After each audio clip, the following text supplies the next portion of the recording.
Today on Florida Sportsman Project Dreamboat. The Bertram 25 project is rigged with brand new outboard power at Coastal Marine.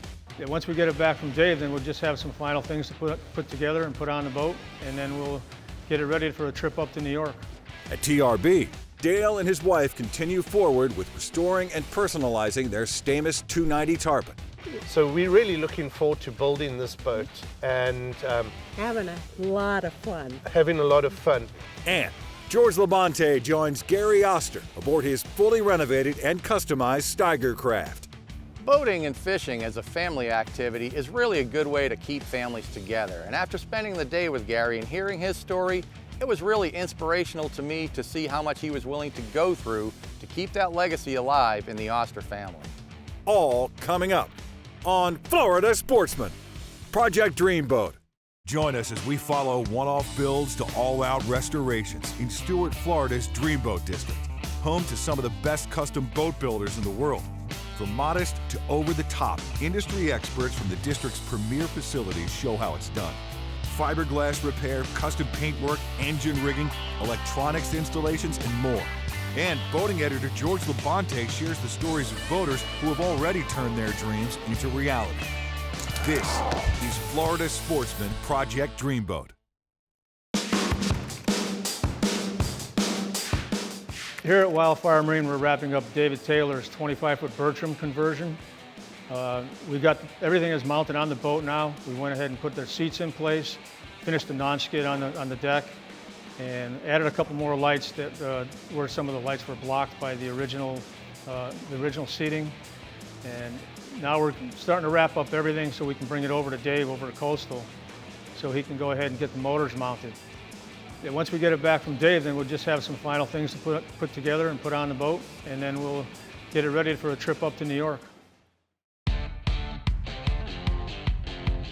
Hey guys, Jarrett Helms here, technician over at Coastal Marine. We just picked up the 25 Bertram project from Mike over at Wildfire, getting ready to hang a pair of 200 Suzukis on it.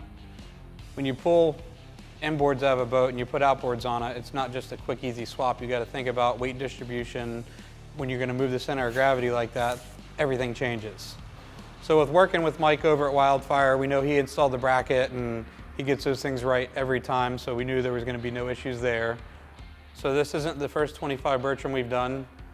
So being the second one, it makes things a lot easier. We knew where the engines needed to be mounted, kind of what to expect as far as laying things out, propeller selection, engine tow, things like that.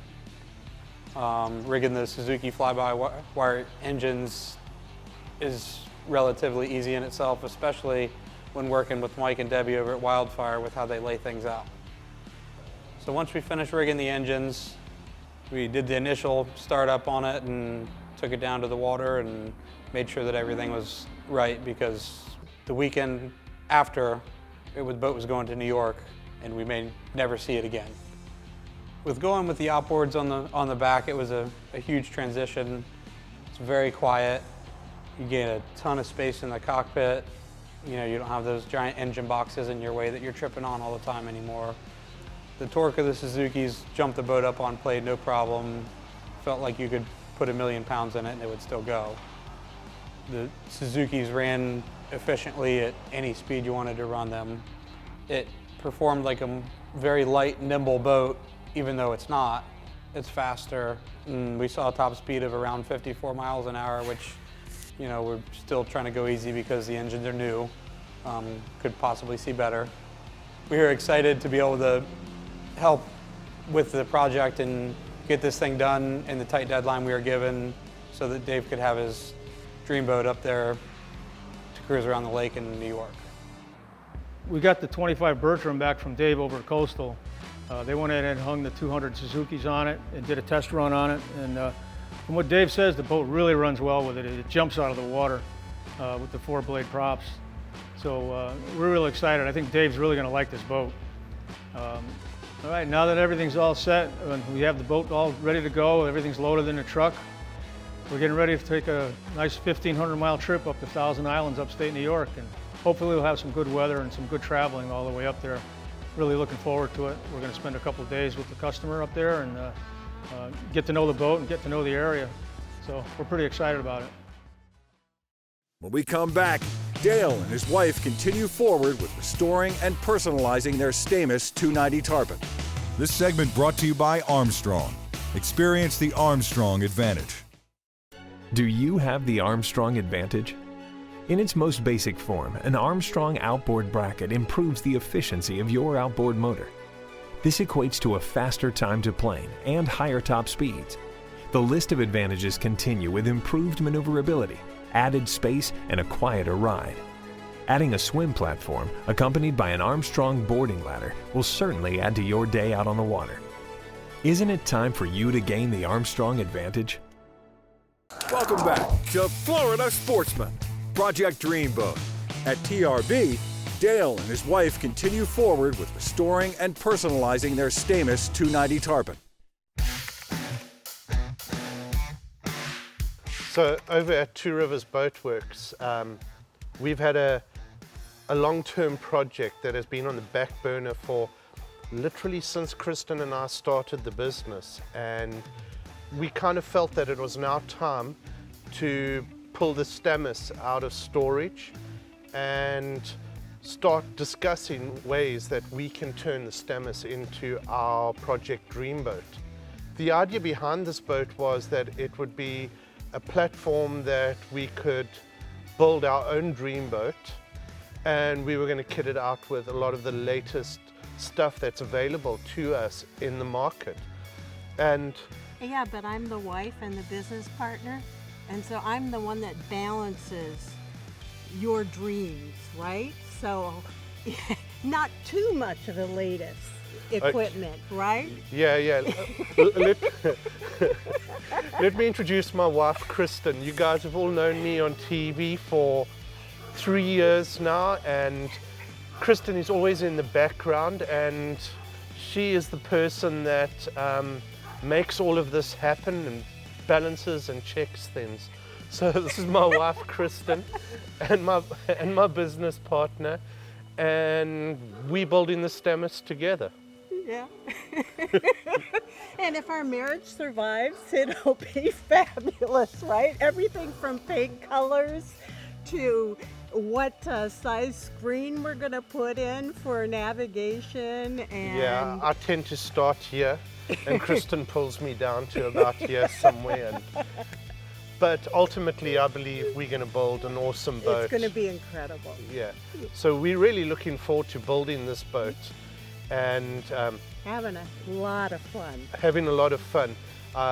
You know, the boat has progressed from the day that we pulled it out of the storage yard to where we washed it, and the boat's gone off to the fiberglass shop. And the more I looked at the boat, I realized that I just felt that bow pulpit kind of aged the boat a little bit. Yeah. So I kind of just felt that we'd got rid of the railing and we could just clean up the lines of the boat by taking the bow pulpit off. Why don't we talk about the pulpit? Because this is really typical of our design process, is that you always have something in your mind that you're going to do, and you lead me along the way. Yeah, because sometimes when I explain to you how I want to design something, you don't immediately see what I have in my mind. I see dollars and cents. Absolutely. And myself being a designer and, you know, a little more creative. Visionary. Yeah. I kind of realize how far I can push you, how much I need to tell you. And sometimes it's a case of asking forgiveness is easier than asking for permission. Yeah. So I'm really looking forward to it coming together. Putting that bracket on the boat just made such a difference to me. Kristen and myself are divers. I enjoy fishing, but I'm not a huge fisherman, but I enjoy going out and so You on. enjoy fishing, but you don't catch a lot, honey. I keep wanting to cook fish, and I haven't had the opportunity lately. They're always too big or too small. And with it being in our minds as a dive boat, one of the big things was we really wanted a big staging area, and The way for us to do that was to add the Armstrong bracket. We wanted as much space back there as we possibly could, and the bracket's now on the boat, and I'm absolutely blown away. And we have almost 4 feet of space at the back of the boat to stage, and I'm just looking forward to being standing on the back there with some dive tanks on and Jumping in the water and enjoying it here. Yeah. It is now in paint, and we took a walk over there today to have a look at the boat in the paint, and we've spent hours discussing colors. We've had a huge amount of debating about the color of the boat, and guess what? We're still not sure whether we like it or not. You know, as I've often said on the show, the center console and the dash of the boat is the crown jewel of every single boat, and we've kind of got to the stage in the build now where it's time for us to decorate our crown. And I think the correct way for us to do it is to take a trip down to see Bobby at Bertram Marine and see what he's got up his sleeve for us. Yeah, Bobby's the best in the business. That's the place to go. I think so too, yeah. When we come back, George LaBonte joins Dreamboat owner Gary Oster aboard his fully renovated Steiger Craft in this week's One Man's Dreamboat segment. This segment brought to you by Fiberglass Coatings, the largest selection of fiberglass materials in the United States.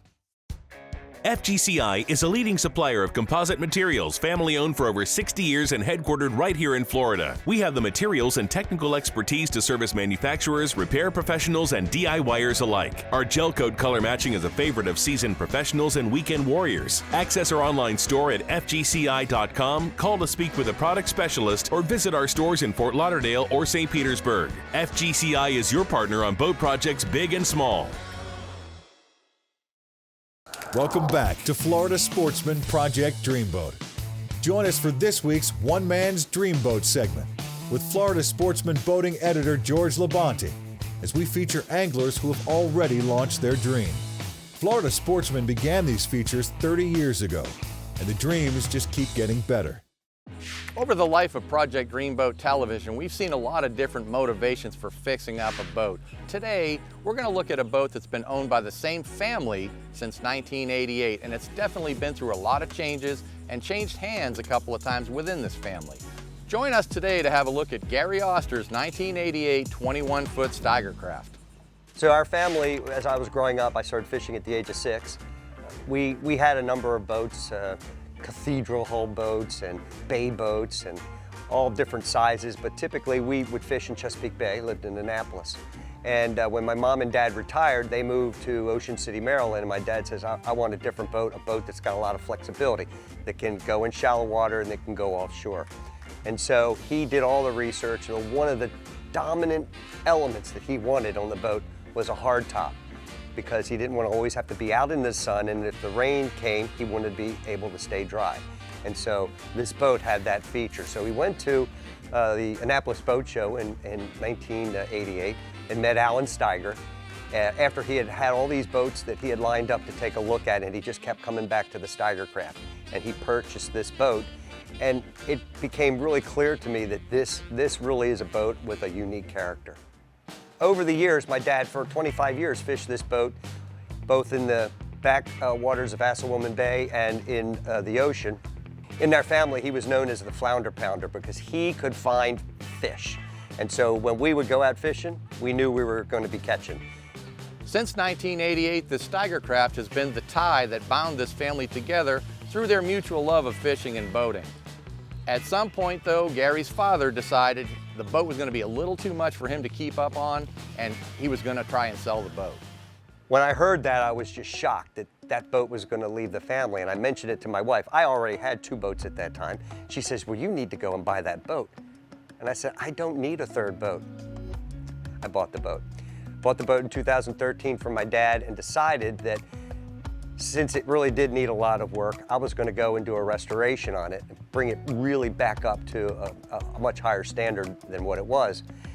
But I wanted to fish it, so I spread it out over a 3-year period. Many modifications, many alterations. None of these things were contemplated in 1988 because some of those ideas or technologies didn't exist then. So something as simple as adding an outboard bracket and framing in the transom was something that was really important to me. I didn't want to be hauling a cooler every time, so I put a fish box in the floor. I removed all the wires, rewired the whole boat. Also did a lot of electronics upgrades. So for me, it was about improving it and making it really fishable for me in Chesapeake Bay because I was still living in Annapolis. And at some point, it was time for him to retire, and he brought the boat with him to Florida, where the family continued to enjoy the boat in its new home environment down south, until one day, tragedy struck. So in September of 2020, my wife and I were on vacation, and I get a phone call from Karen, the dockmaster at Sailfish Marina, where the boat's kept, and she's frantic, and she's crying, and I said, Karen, what's going on? She goes, your boat's on fire, your boat's on fire. And I'm driving, and I almost wreck because I can't believe, at first I thought it was a joke, but then I knew it wasn't, because right after that, she sent me a picture of the fire department all surrounding my boat, putting the fire out. Two things flashed through my mind. Oh my God, the family heirloom. The second, how am I going to tell Dad? When we return, we continue to learn about Gary Oster's unique and inspiring Steiger Craft restoration. This segment brought to you by Yamaha. Reliability starts here. Your time on the water is precious. You return season after season to make unforgettable memories, fight a few fish, reconnect with friends, and recenter yourself. If you count on having this time, you need an outboard you can count on to power it. That's why boaters stay with Yamaha for the long run, for life. They know reliability starts here.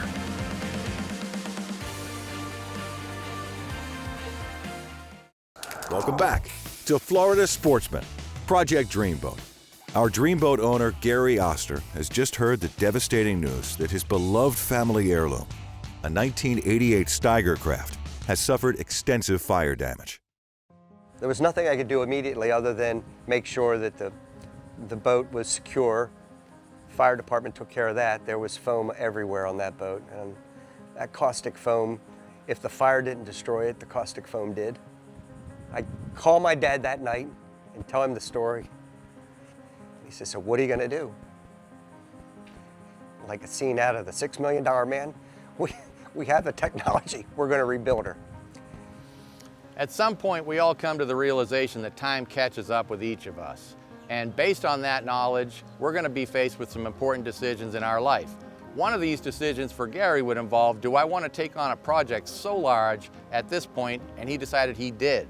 However, with the urgency involved in there, it was going to be necessary for Gary to assemble a team of people to bring this thing together in a timely fashion. The process of restoring the boat back to what it was or better was pretty complex. The hard top was removed, everything, all the gel coat was ground down. The gel coat at 33 years of age had really started to show its life. And so as part of the restoration, I had 3 coats of all grip installed from the rub rail down and 5 coats rub rail up. That has been great in really making the boat look spectacular and almost brand spanking new. Pulled every piece of wire out of the boat, rewired the entire boat, and its mastery at its highest level, all according to ABYC code. I have a really high level of confidence in all of that, and everything works great. The assembly process was nerve-wracking because after you put it together, it looks so good, you're afraid that anybody's gonna scratch it, or like putting the hard top back on. I was holding my breath the whole time, but the guys did a great job. All the glass was fractured from the heat of the fire. So instead of just putting on regular plate glass, I put on tinted glass, and for Florida sun, that has been a really, really good thing for us when we're inside. Now, Gary was committed to the fact that he wanted to do this job right, and he wanted it to look perfect. In fact, he decided that he was going to make it better than it had ever looked before. So enhancements that were done after the fire included the fact that the rub rail is different than what I had. I had an all rubber rub rail. So I added the Taco stainless steel rub rail, which is fantastic for two reasons. One, it makes the boat pop. And number two, boy, you can come up right up to the dock. I don't care how ripped up that thing is, and that stainless steel looks at it like, yeah, whatever. And that's really great. The other upgrade is I upgraded the trolling motor that's on the bow. Hit the trolling motor, put it down, hit spot lock. I'm fishing within 30 seconds. I'm not trying to set an anchor and then worry that I'm going to lose the anchor on the debris or hurt the reef. And then number two, when it's time to go, I'm tired of fishing, I'm not catching anything, I release the spot lock, and off I go to the next spot. So that convenience is great. Another upgrade is I put a Dometic refrigerator in, and I have very cold beverages. I don't have to worry about the temperature of the beverages. Now, on Gary's first go-round restoring the boat, he had repowered her with a brand new 4-stroke Yamaha. Fortunately for him, the fire completely skipped the motor on the boat. He was going to continue to use this 4-stroke Yamaha and enjoy the reliability that it had given him already for a few years. This is really a nice engine. I put the command computer control on the boat, so I'm able to actually show in real time what my fuel burn is, so I know if I want to throttle back, I'm able to do that. I also know to the 1/10 of a gallon how much fuel I'm going to take. That Yamaha is really quiet. It's super efficient. And in fact, a lot of times when I stop and fish and set the trolling motor, I forget that the motor's still on because I can't hear it. When all was said and done, after all of Gary's hard work and dedication to keep this legacy alive, 4 generations of the Oster family are still enjoying the boat, from his grandchildren all the way to his 91-year-old father. My brother Scott and I fish this boat every week, and once a month we pick up Dad and take him fishing. Dad's balance is a little off, and his eyesight is a little off, but we have created this program we call concierge fishing for him. We sit him in the chair, hand him a rod, make sure he's got bait on the hook, and as soon as he pulls off fish, into the box it goes. But he never has a bigger smile than when he's on Albert Sea on his boat. This boat has now fished 4 generations of the Oster family, from my dad down to my granddaughter. This is why you do what you do with the boat. Boating and fishing as a family activity is really a good way to keep families together. And after spending the day with Gary and hearing his story, it was really inspirational to me to see how much he was willing to go through to keep that legacy alive in the Oster family. After an initial investment of $19,300 and spending approximately $54,000 on repairs and custom modifications, the cost of Gary's Dreamboat comes to a total of $73,300. Next week on Florida Sportsman Project Dreamboat, Dave at Rocky Point Boatworks takes on refreshing and updating a classic Mako, aiming for quick flip profits. George LaBonte joins Brad Reddington aboard his classic 17-foot Mako. And at TRB, Dale and his wife visit Birdsall Marine to discuss console and top options for their Stamis overhaul.